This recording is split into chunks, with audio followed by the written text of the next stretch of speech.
क्या आप जानते हैं कि जो इंडोनेशिया विश्व में सर्वाधिक मुस्लिम जनसंख्या वाला देश है और जिसकी पहचान कभी नुसंतारा के नाम से भी थी, यही इंडोनेशिया पहली सदी से लेकर के 16वीं सदी तक यानी कि 1600 साल तक विश्व में एक हिंदू राष्ट्र के रूप में ही अपनी पहचान रखता था। ये अलग बात है कि अरब, गुजरात और केरल से आने वाले मुसलमानों ने इसी इंडोनेशिया को बाद के 500 सालों में इस्लाम में मतांतरित कर दिया था। लेकिन आश्चर्य आपको तब ज्यादा होगा जब 500 सालों के इतने बड़े कालखंड और भारत के बिना किसी सीधे सहयोग के बावजूद भी 2007 के आंकड़ों को देखें तो as per to the ministry of religious affairs of Indonesia आज भी इस देश में 1 करोड़ से ज्यादा हिंदू निवास करते हैं। 1965 में इस देश में भी तख्ता पलट का प्रयोग हुआ, प्रयास हुआ, लाखों जाने गए, विस्थापन हुए, लेकिन आज बात यह है कि उस दौर में खुद को मुस्लिम घोषित करने वाले लाखों जनजातीय लोग अब अपनी मूल पहचान हिंदू धर्म में घर वापसी कर रहे हैं। 1999 की एक रिपोर्ट में नेशनल ब्यूरो ऑफ स्टैटिस्टिक्स ने यह माना था कि पिछले 2 दशकों में 1 लाख जावा द्वीप के निवासी आधिकारिक तौर पे इस्लाम से हिंदू धर्म में वापस लौटे हैं।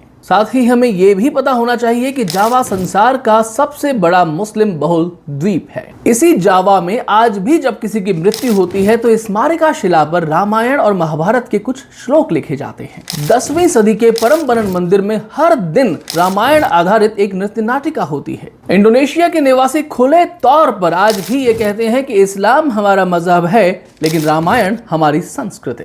आज की बात करें तो ये 10 लाख से अधिक इंडोनेशियाई मुसलमानों की अपने पुरखों के धर्म हिंदू धर्म में वापस लौटने की एक प्रेरणादायी कहानी है।